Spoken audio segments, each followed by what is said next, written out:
I'm very excited to be here today with one of the top 100 DJs of the world and also producer Max Graham. Hello Max, how do you feel to be here in Laredo today? I'm super happy. It's boiling hot, but I mean, we're looking forward to a really good show, so I'm happy. Yeah, that's great. Who discovered you? Well, I made a couple of records back in '99 and sent them to Hope Recordings, and they were kind of into it, but they passed it on to Dave Ralph, who gave it to Paul Oakenfold. And Oakenfold fell in love with one of the tracks, and that was Airtight. And Nick Warren got it at the same time, and he played it on Radio 1. And so there's kind of like a two-pronged like attack, and all of a sudden, like, I started getting phone calls. And I think we were getting emails back then. It was a while ago. And Oakenfold basically was really into, like, he's like, I want to hear more from you. And Dave Ralph was basically the catalyst to give it to him. And then Oakenfold asked me to join him on a small tour. It was a couple of dates in the US, a couple of dates in Canada, and a date in Ibiza, Pasha. And that was like my first real sort of introduction to other DJs and to the scene. So Oakenfold pretty much gets all the credit for picking up the production and moving it on to everyone else, and that really helped. And how's your relationship with him right now? It's great. We get along. We'll always get along well. I saw him actually he performed at ASAP 550. Sorry, 500. 550? 500. No, 550 London at the party. I always get these confused. They're all so big and blend together. At the opening party in London, so I saw him, we were laughing, and when we performed at Red Rocks together in Denver, we performed, some huge shows is where we always bump into each other. And then we had a car ride in Amsterdam, we played the same party in Holland last month. So we actually get along really well, we laugh, and he's such an awesome guy, he's really funny, and he's always like poking at me, so I poke back. On Facebook? No, I mean like in real life, we like rib each other, you know what I mean? We're always very candid with each other. He's really cool. And he's always been someone to go to for advice when it's like, you're having real questions about your career or direction or issues. I can always call him up and he'll say, here's what I think is the best advice, So he's great. You disappeared for a while, and then I know you opened an Apple store, and then you're back with trance. What happened with that? Well, I was, I kind of dipped into electro with Crank, and I did On Over Lonely Heart, and I wasn't getting the gigs that I wanted. Like, I was playing a certain sound, which was somewhere sort of between progressive and tech house, and those clubs wouldn't book me because they were like, oh, well, he's the owner of a Lonely Heart guy, like, it's top 40. So it was like, I made some mistakes along the way, and I kind of thought I want to do something else with my life. And I had this opportunity to get involved with a store. It's a small store. It's not like a real Apple store. It's just like an independent Apple dealer in Toronto. And I thought, I've worked with Max all my life, and it was just a perfect opportunity. So I thought I'll do something else for a while. And of course, music pulled me back in. But it was good to take that year and a half off, and I felt so energized. I came back with, Sun in the Winter and Nothing Else Matters, which were for me, probably some of the best work I've ever done. And I think it was because I took that time off. Sometimes I think you need to step away and sort of reboot, reset, start over. And that's what I did. And then when I came back, I actually found that, trance was different. It's funny, I think I play progressive, but it's called trance. For me, progressive is 128, 130, 132, like Norn and Rad, and these type of guys, kind of what Anjuna Beats is now. But everyone's calling that trance. But to me, trance is what John O'Callaghan plays, which is 140. But it's trance has kind of been lumped in, and I think that's kind of a beatport problem. And for me, I play progressive, which is high tech, energetic, melodic, but it's not trance. When I listen to John O'Callaghan, I'm like, that is trance. Or Armin's the second hour of A State of Trance when he really gets into it. That's not Norn and Rad at 129, but unfortunately it's all been called trance.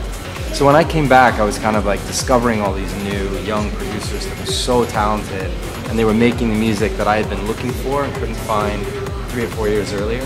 So, finding Protoculture and just being wow, this is, I don't know if you guys remember Naked, which was a track one of the first tracks from Protoculture that I played, and it made me call him. I got his info, and I'm like, we have to meet, we have to work together. So I'm like, this track is what I've been looking for. So coming back after the break with the Apple Store and then finding out that there was this kind of new sound, and you know, the technology had got better, the sound had got better, you know, made it all kind of fit together. And that's when, you know, the album happened and everything just clicked. You know, I came back to just like a wonderful scene and a great sound. Super happy.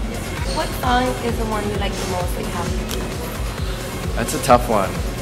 I mean, they're like your kids, you know, and the old ones, it's like I listen back and like, to me, Airtight sounds like crap now, like quality-wise, but it'll always be the one that sort of has the I mean, people still email me about that song, you know, and it's always the one that it was made with complete innocence. Like, I have no idea what I was doing, and I had no preconceived notions of, oh, I have to make this for the chart, or I have to make this for the label, or I have to make sure that this is something that Armin will play or someone else will play, you know, which we all get caught up in. I don't know if you saw my interview at Apes 500, but I was talking about that.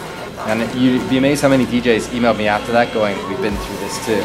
Like Leon Bollier was just like, dude, he hit me up on Twitter, I remember, and he was like, we've all been through that, you know, where you get caught up in that. And Airtight was made when I really had no preconceived ideas of what I was making or why I was making it. It was just purely like from the heart, natural.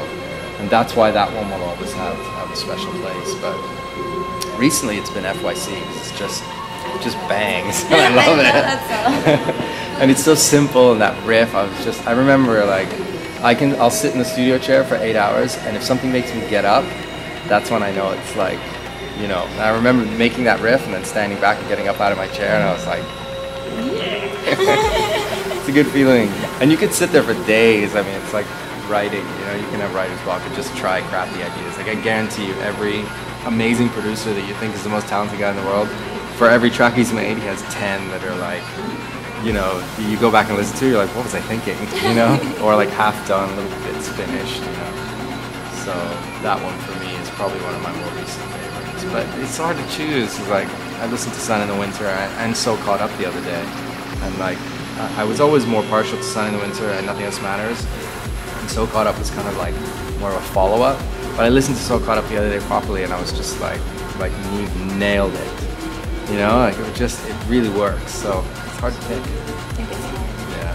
What does the future hold for Max Graham? Well, more the same, really. I'm trying to develop, like, I'm getting really inspired by a bit more of a techno sound. I think kind of FYC is that direction.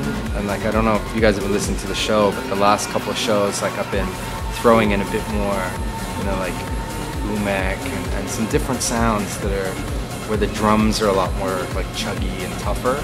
So I'm trying to kind of implement that with the melodic stuff as well. So it's not, you know, just trying to find something new. I'm so inspired by so many different sounds that I listen to, like drum and bass, and, you know, but I do have an album coming out next year, which is, it's not going to be too drastically different, so I don't want to scare you.